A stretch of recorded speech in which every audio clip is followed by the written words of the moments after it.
Friends, Logan Clements here with the Better Events podcast. And in this week's episode, you're going to hear a few new voices on the podcast because we are excited to announce we are doing a crossover takeover episode with Anca Trifan, our friend of the pod from Events Demystified podcast. You might remember her from a past episode that we did with her, I believe, back in season 1.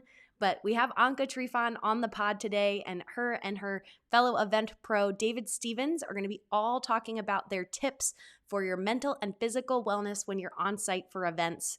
We figured this is a really good end of year topic for you as you kind of gear up for the new year. It's a great time to reset, rethink your goals.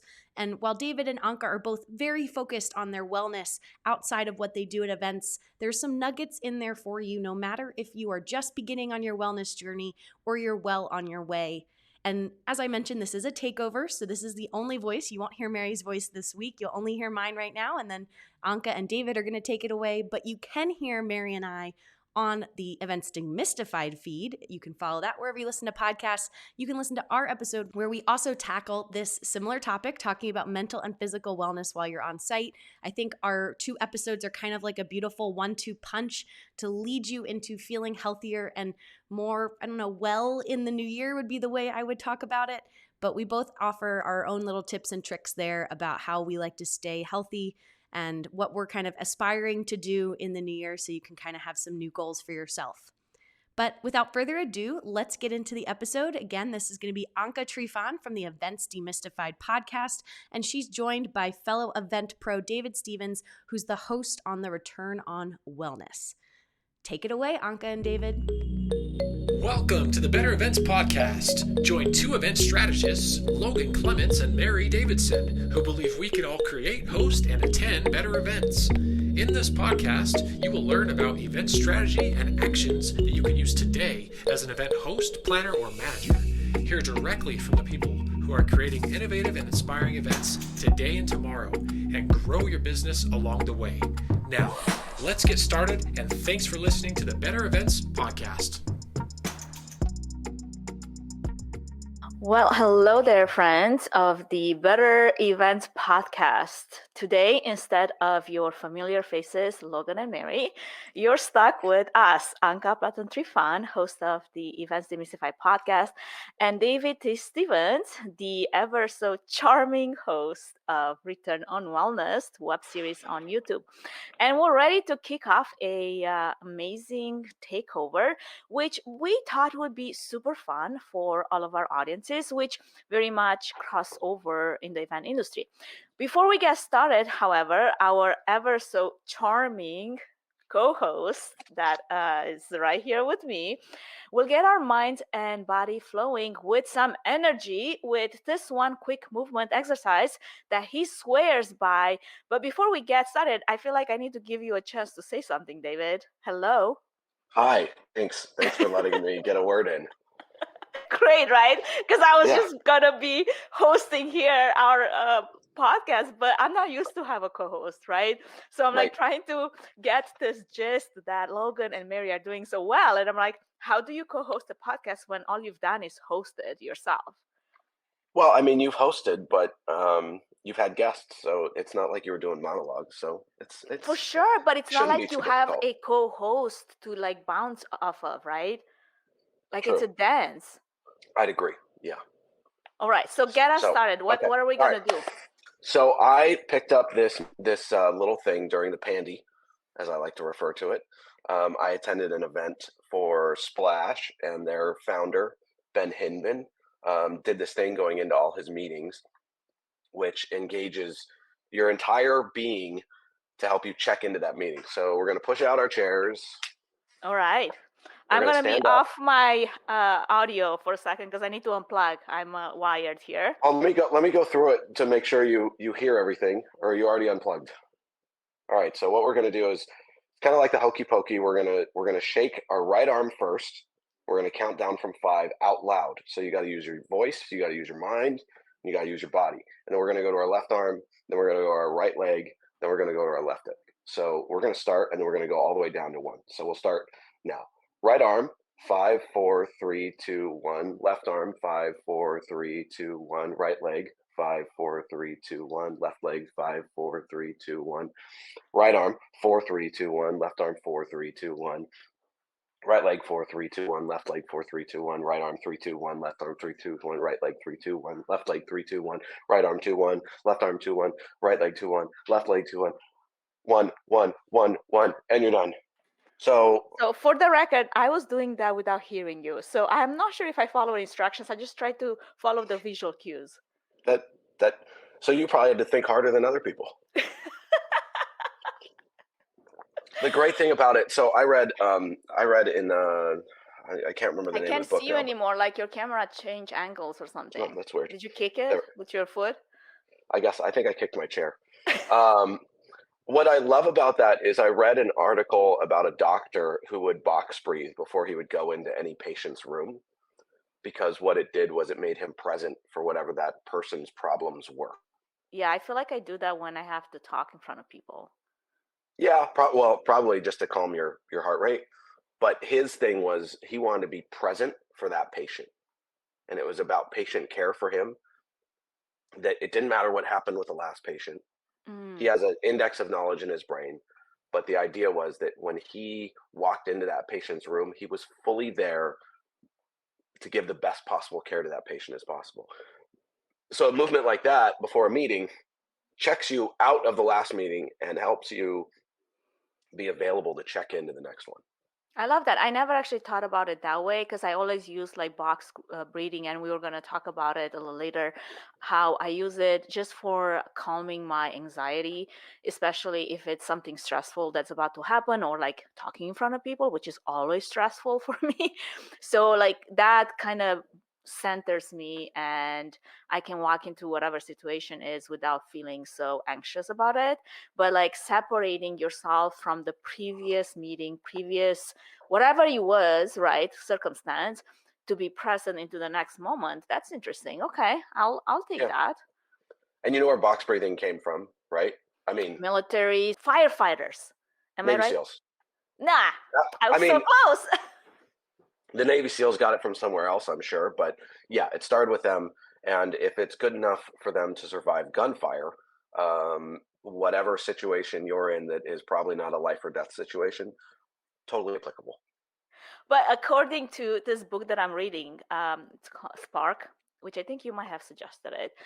When you are under that type of anxiety and fear, actually the reality of what happens doesn't really matter, because in your mind, you might as well could be under fire, because that's what it feels like. Yeah, that's why our jobs are listed in the top 5 most stressful jobs, as opposed to like ER doctors. That's true. They aren't on that list. With that, since we're talking about how stressful our jobs are, let's maybe create this podcast around this topic of what are the top tips to survive while you're traveling for those stressful events. And we wanted to create some type of a useful list for whoever is listening, so that they can take it and apply it. So with that, I want to name today's episode Traveling for Events, an Event Pro's Survival Guide. I mean, who doesn't love, right, the glamour of hotel rooms? You're in one right now. It's so appropriate that I'm recording this in a hotel room. And I just finished a workout. There you have it. And all that airplane food that I'm sure you're very fond of. And the coffee. I mean, I hope you have some good coffee, because it sounds like you're sipping something. I do have coffee. Is yours coffee or what? No, mine is ginger turmeric tea. All right. You're like a step above all of us. Well, no, I'm just fighting off something from being exposed to dirty humans. All right, so let's get us started with that. How about you kick us off with maybe tackling the nitty-gritty of prep work before you hit the road, because you happen to be on the road, as we just alluded to, you being in a hotel room, unless you live in a hotel room, which I don't think you do. And what does it look like for you to prep for surviving not just the event chaos, but what leads up to that, and what do you do to get that covered? Well, I know I take an approach as I kind of split the world, and I think about what I need to pack for the job and Mm-hmm. what I need to pack for me. And I think all too often we're so focused on the job we don't think about us. So for me, I happen to have it right here. I pack my jump rope. So this morning's I like workout, that. I actually could have done in my hotel room if I had to, which I've had to do at previous conferences in Vegas when the gym isn't open in time. Yep. Um, I hate that in Vegas. Not yeah, only does it that's open late, but it also closes early. It's like so annoying. that's a whole nother conversation. Um, which, by the way, you can get them to open it early and close it later with offering to cover the increased cost of salary. But I've done that for previous events.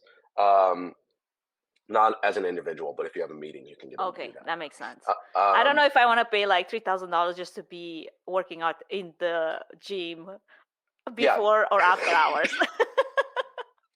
it's I just had to pay the additional salary, which they don't pay that much, so it was pretty cheap. Okay. But so I have an app that I use that gives me basically road friendly workouts. There's a dumbbell version because hotel gyms are usually lackluster in a variety of equipment. There's like the full on version with barbells and all kinds of craziness, and then there's a body weight version. So that basically it has so many versions that you're out of excuses. And if you get up in the morning and you do something, um, if you know you're going to do that, then you'll pack accordingly. You'll make Yeah. sure that you can think about where you're going to be. If there's a fridge in the room, you can.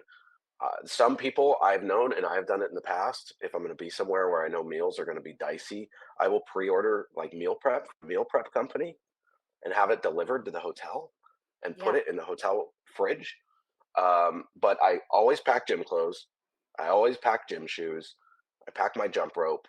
I bring a shaker cup, and that way I can backfill the rest, be it a quick shopping trip when I land or something like that. I So I like know that. you do the same as well.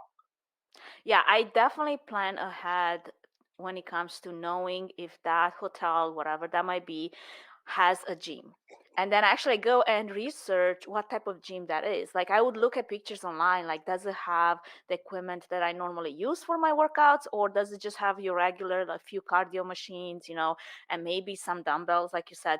And then I have a plan similar to probably what you have in an app that I built for myself with a routine that I know if all I have is like a cardio treadmill for that and then some dumbbells, then I plan my workouts based on that. But even there is like sometimes it's I take shortcuts because normally I use heavy dumbbells and not all hotel rooms have heavy dumbbells, so I'll have to adjust. But I love the idea of a jump rope. Actually, I've used that before in a hotel room without a gym where I just needed to get a workout and it wasn't safe enough, or I felt like it wasn't, for me to just go for a run. Because I would probably prefer going for a run versus just jump roping, unless I have to watch TV or some show. So then Right. jump roping while watching TV sounds like a good combination. And that kind of takes care of my workout. Now, when it comes to meals, you're right. Like it's so important to have the right type of, especially if I follow a very strict macro menu, and to have something that fulfills my needs. And many times, actually, if I have time prior to the event, I would go to the local. Now I actually know which places have what. So I have a shopping list from Walgreens, even Walgreens, because I mean, there's a Walgreens everywhere, right? Or Trade CVS. or CVS, exactly. Trader Joe's is my go-to if it's a fancy place where that actually has a Trader Joe's and is not too far from the hotel I'm at. And I would buy either protein in the form of chicken and some greens, that I can do in my shaker, because I definitely get my shaker with me as well. Or I would buy those shakes, the protein shakes that you can already, Yeah. have them to go and they don't need to refrigerate in situations where you don't have a fridge. And that's been, very helpful to just put in my bag and go on site when I have to have a snack. And I would rather get the snack from a protein shake than some kind of a carb loaded, sugary, whatever it is that's laid on the snack table, because that's always going to be a trap, right? So those are kind of my things. And then I love to bring some of the resistant bands. So on Oh, top of yeah, that yeah, yeah. jump rope, I would do either TRX or bodybuilding resistant bands that I can use in conjunction with this plan that I have built for myself, so that, and a lot of body work exercises are super easy to do. Yeah, like you don't need any of this if you have some type of a schedule of a routine that you build for yourself to know, okay, I'm gonna do this many push-ups, you can do lunges, you can do squats. There's a lot of things that you can do if you allocate the time for it. Now, Yeah. to allocate the time for it when you Well, I have a think, very busy day. yeah, and I think we kind of jumped into tactics before Yes, we talked about know what your objective is going to that event. Like, it's true. are you going to um, are you going to try to stay on task, or are you going to take a few days off? Is there a Right. party you really want to go to?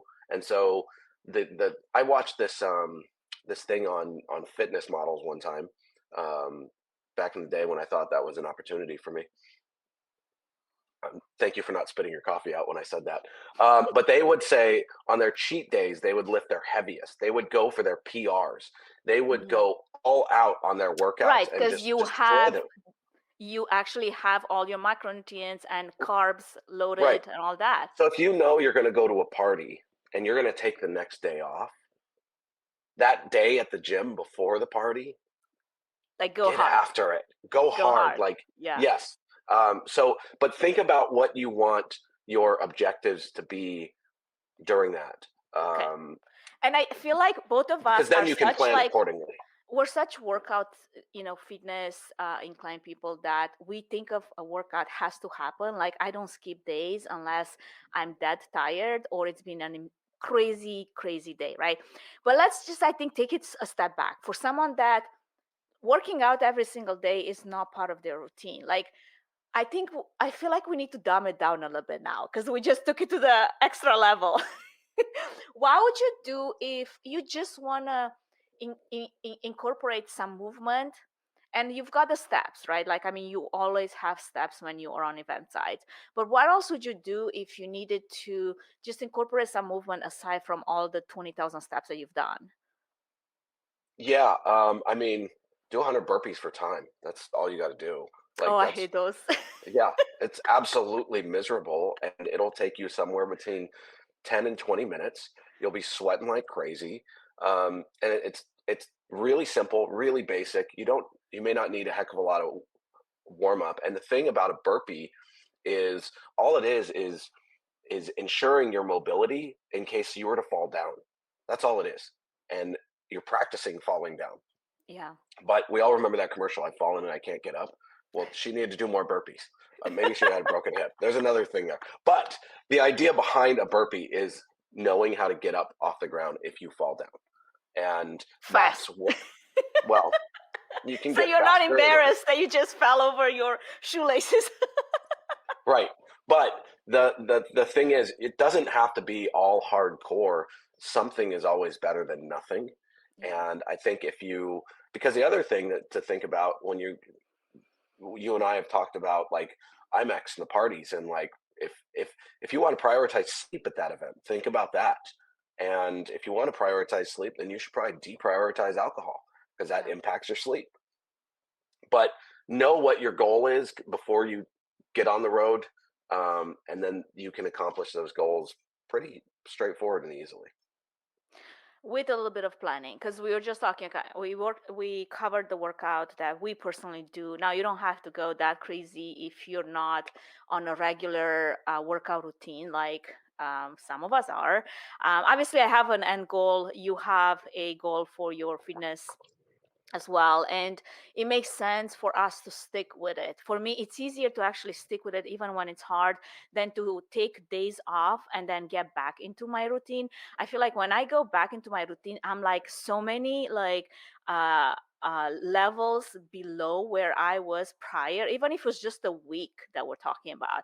And I care about my PR, so I care to keep like pressing forward and doing this overload progression versus having to go back like 50 pounds if I was on, pressing leg Right. press something really well, and now I have to go back so I can start, to get back where I was. So I want to keep and stick with what I know that works for me in that workout routine. Now, when it comes to meals, like we said, planning again, it's so important. How many times have you gone to events where you were looking at the spread in front of you and you felt like there's like nothing for me to eat here? I'm pretty fortunate that I don't have any dietary restrictions, except I don't like avocado, which is weird. I know. That is weird. But It's a but really good healthy fat. events are getting better with agency, and what I Mm-hmm. mean by agency is look at. I always cruise the whole entire line before I start putting stuff on a plate, Right. because you know what, there might be some really good looking cookies at the end of the line, so I'm going to skip the pasta salad. Mm-hmm. Or maybe the dessert is just whole fruit or a fruit salad, and I'm like, okay, well, I'll be clean there. Um, I can get different things. So it's not about this um, cutthroat, rigorous thing. It's really about just making choices that create balance. And when you look at the line, and you should think about this when you're planning the menu as well, Yeah. give people the options, because you don't know where people are. I always love a deconstructed salad so I can make my own. I might go, or I want 2 cookies, so I'm going to put greens down in a bowl and then put chicken on top of it. That's one of the reasons I like flying Delta, is because Yeah. they have a hot protein in every lounge. And I'll usually put a salad down, put chicken on it, and then get a brownie, because Yeah. it's about balance in life. Exactly. Yeah. I usually always keep the extra heavy, carb loaded cookies, desserts, just because it's not part of my plan. But you're right, there is a cheat day when I want to like take, part in this creme brulee extravaganza, and I can't say no to that. So I will, like you just explained so well, I will plan then even that plate of, of what I'm getting based on what I want to have as dessert, or just because it's at the end of the day, it's all gonna go towards my macros, right? So I can manipulate the numbers. Like if I want to skip breakfast because I want to have a better dinner, or I want to have, maybe that extra drink, I'll skip breakfast and I will allocate more macros at the end of the day, even though on a daily regular basis that's probably not my routine. Like I want to carb load in the morning so I can fuel my workouts. But again, you can do that with a little bit of planning. So I feel like we covered enough on that. How about we look at some maybe quick stress relief techniques that we both use during events? And we alluded to the box breathing, right? What else do you do that kind of sets you for success when you know you have a very busy day? It seems counterintuitive, but I always make sure I work out in the morning of an event day. Mm-hmm. Um, I know it doesn't really add up on paper, but for me, mentally, physically, when I might keep it simple and just do like a 15-minute run on the treadmill and do some like Mm-hmm. intervals and just get my heart rate up. Yeah. And for me, it's like a psych up. It's like getting myself amped up to go perform. Um, on the Return on Wellness, we talked about the fact that events are a team sport, and it really is a team, and it really is a sport, because you have a competition day, and for all the events people, you're going to love this. For everyone else, you're going to be like, this guy's crazy. You're competing against your attendees' expectations. I like that. That's your competition. And you and your team are all on the same page, trying to beat their expectations, no matter what they are. And the worst part is you have no idea what those expectations are. So you have to show up. Your team has to show up. They have to be fed.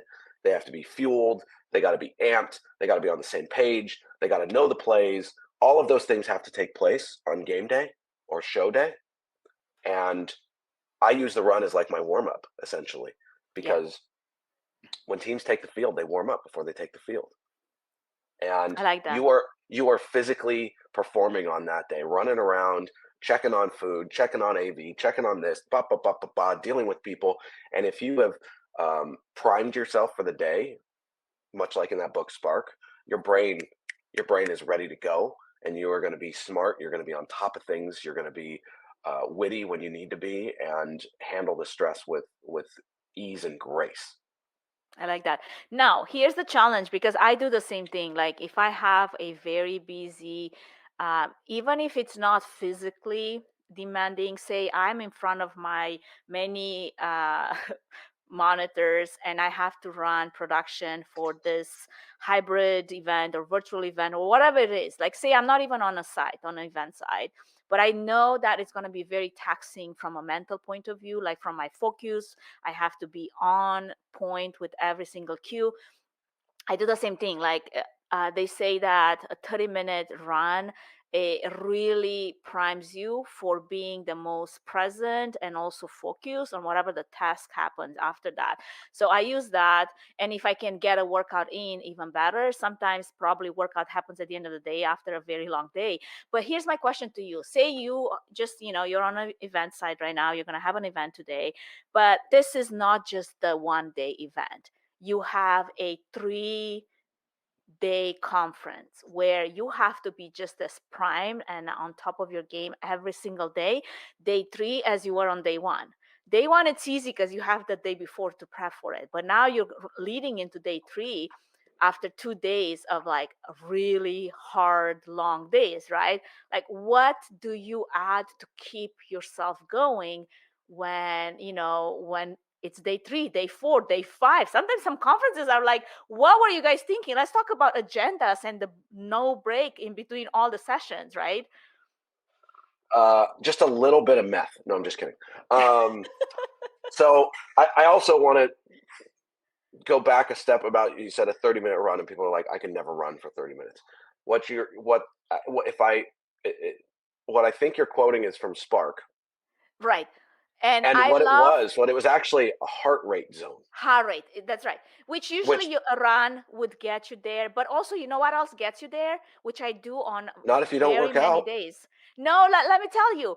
I go on an incline. You know how you have the incline on a treadmill? I think most Yep. treadmills go to 15 degrees, and go at like 3 to 3.5 speed on an incline for 30 minutes. And I promise you, your heart rate will just be as high as running. If your knees don't support a run, or you're like, I can't even run for 5 minutes, let alone 30 minutes. And let me tell you, there's mornings when I can't run for 30 minutes, but I will do the incline walk. And that's what it gets your heart rate. And thank you for mentioning that, because you're right. It's about where your heart rate is during that time.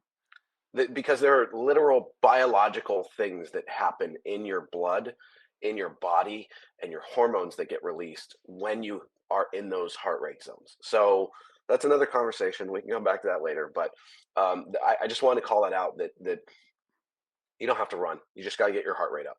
Thank you. Maybe you can just. I'm a hardcore. I'm like, I go running. Maybe you can just read through your agenda, and that will do it for you. But anyways, it gets your heart rate high.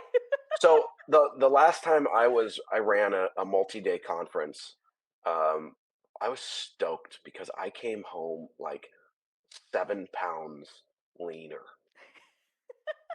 Because this is quite honestly one where I had the catalyst. Is we go to these conferences and everyone comes home heavier. Yeah. And I was like, this isn't adding up. I would look at my app and see all my steps and all that. Like I put out all this energy, and yet I came home heavier. What am I doing? Like what was the disconnect there? And I realized that by dialing in my diet at these events, I could completely change what happened at that event, let alone if I was eating right, my brain had better fuel. Yes. Eating right, hydrated, taking the time, getting sleep, which that's a tricky one, especially in the evenings when your mind is going. Yeah. But between those 3 things, I was able to drop 7 pounds in like 3 or 4 days, because I was putting down 25, 30,000 steps a day. Yeah. So I see conferences actually as an opportunity to lean out. That's how I see them, because I know the increased energy output is going to happen there. So I will forego the party and or drink non-alcoholic beverages that are not full of sugar. Um, Careful with the mocktails, but like, club soda with a little bitters in it is Yeah. a very simple. You kind of feel like you're having something like, you know, um, your increased expenditure is an opportunity to take advantage of. And if you're not, you're missing out. But you do have to also take into the account the time that you might have to recover, right? Like some people do not have downtimes during busy season because what you just explained sounds great if you have downtime to recover from it, right? But if you lose pounds every conference you go to, and like just last season alone, I was like conference to conference to conference, and there isn't so much to lose at one point. All you lose is Well, like your basically mind. I can't say I'm disciplined enough to keep those pounds all the way off all the time. But to me, it was always whenever I was in that, it was game time to me, and it Yeah. was an opportunity to perform, and that was my focus. And I wanted to make sure, like, it, it, it was time on the field. Like that was go time, and I played one sport in high school, and that was it. So like, I'm not a previous collegiate athlete or anything by any means, but like those are our opportunities shine. That's where we get center stage, and we really can showcase and take advantage of it and leverage those opportunities to make the most of it for our bodies, and our minds will thank us for it. So why do you think events are so brutal? Like, why do we, make it like to be this brutal experience for us behind the scenes? And let me tell you, like, it's not just front of scenes, speakers that feel it, because I've been on both sides of the event, and I'm sure you have as well. But it just feels like we don't look at it as a experience where we can. I want to recharge. Like I want to go to IMAX, or whatever other industry event and come back thinking, wow, I feel recharged. More often than not, I feel like done for, like so tired, so exhausted. I need another week just to recover. I want to come back to that. I want to ask you a question first, Go. and I know we're short on time, but We are going to run out of, yeah. this is a very tactical question, and I think everyone can use these tips. What's in your emergency on-site kit? Ooh. All right. Coffee. Okay, I'm kidding. I do love to actually get good coffee. I feel like a lot of coffee that you get on some event sites are just like watered down By the versions. way, I got to give props to Caesars. I've been to a conference at their forum, not Mm-hmm. not in the main hotel. I haven't been Right. to one The over there. forums. Okay. The second new Right. building, the coffee over there, amazing. And I drink Okay. it black in the mornings, so Yeah. sorry, but little props Same. to them. Good trade show coffee is few and far between, so they deserve the accolades. Okay. Absolutely. I agree. But here, actually going to that, I pack my Nespresso Uline espresso machine in You're my insane. bag. I am not kidding you, Yeah, because you have problems. This is not what normal people do, espresso people. is important to me, just because again I drink it black the same way, and if it doesn't taste right, you can tell. Okay. Yep. Extension cords. Somebody was making a post, I think it was my friend Andrew on LinkedIn, about how he was like making this funny post about how he was trying to find a place to I know, iron something, and there's like hotel rooms without any ports, like any power ports, aside from like one by the bed somewhere. Like one would be enough, right? I kid you not, I take my extension cord, I take my triple tap. Those are things that I don't have expectations for the hotel to provide for me. I just want to be prepared. What is a Protein. triple tap?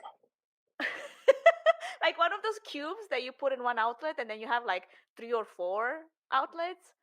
Great Oh, for okay. All right. devices, so you All can right. charge like your watch, AirPods, your phone, all the things, right? Like I have quite a few devices that I usually need to charge at the end of the day, and plus my battery bank. I always carry some battery banks with me for my phone.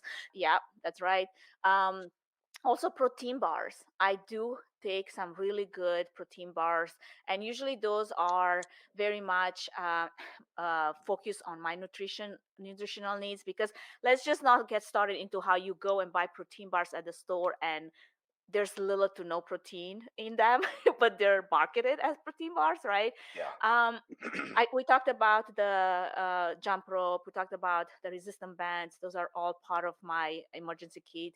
And I would have always like a straightener or something for hair. I know you don't have that problem, but I have to have that.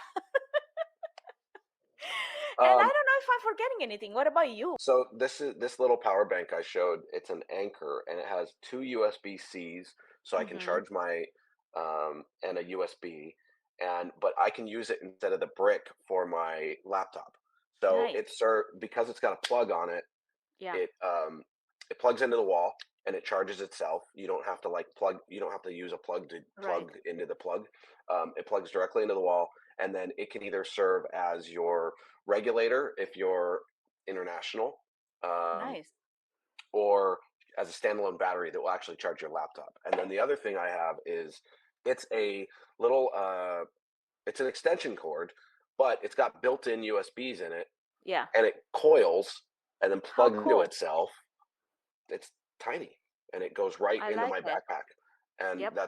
those are like my two go-to things. And then I have my miscellaneous cords and Right. cables and Right. whatnot. But that Very power cool. bank has been a game changer. Okay.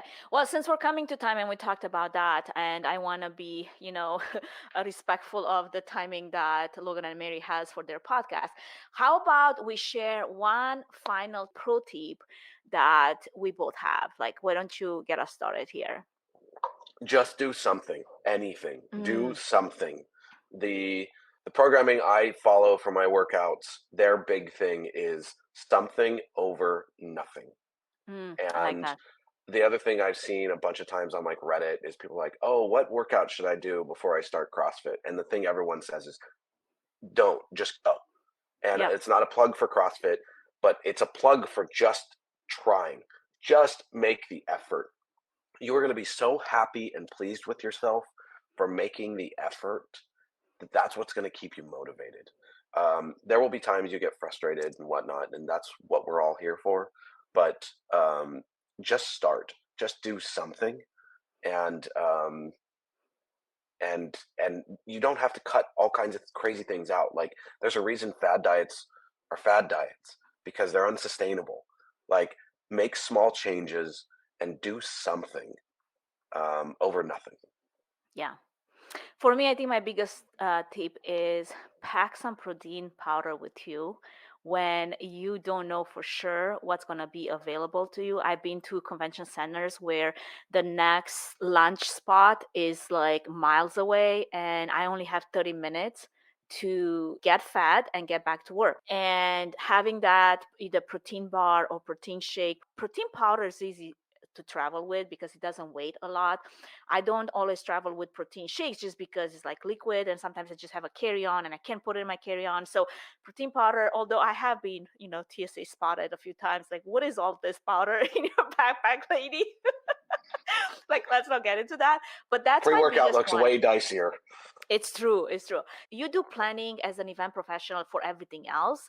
Might as well apply it to your own nutrition, your workouts, and staying healthy. And on top of that, sprinkle a bit of mindfulness, a little bit of positive affirmations in the morning. And I think you're good to go. It's not like we're reinventing the wheel. We're just being more, I guess, intentional with our choices and those small habits that we can all implement if we are just intentional enough.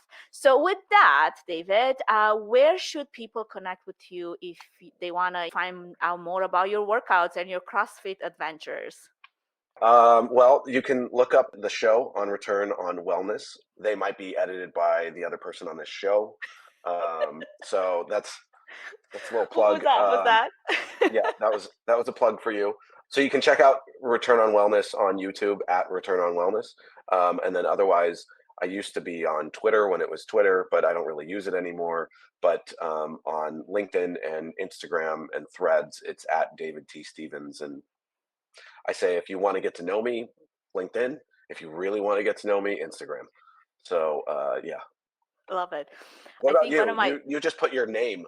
I feel like if you go on LinkedIn and just search up Anca Trifan, there's just one person there that will show up. And although there's other Anca Trifans, because that's just a very common Romanian name, if you do add the Platon to that, you're going to find me. And you're right. Like if you want to know me professionally and maybe not so professionally, definitely check out LinkedIn. That's where all the content is. I do show behind the scenes a lot more on Instagram, just by the means of how the platform makes it easy. Events Demystified podcast is on YouTube, is on its own website, is on Spotify, everywhere that you can listen to a podcast, you can tap into that. And we hope that you gain some tips, knowledge, tricks from what we share today. But if you want to dive deeper in some of those like mental and physical fitness tips, both of our shows cover this in a way more of a comprehensive way. And with that, I think we're done. I think we're so out of time that probably we're going to get cut off by Logan. Well, this was super fun. Thank you, everybody, for allowing us to be here. We hope you enjoyed it. If you have tips you want to share, because wellness means different things to different people. So I'd love to hear what's working for you. Thank you. Thank you, everyone.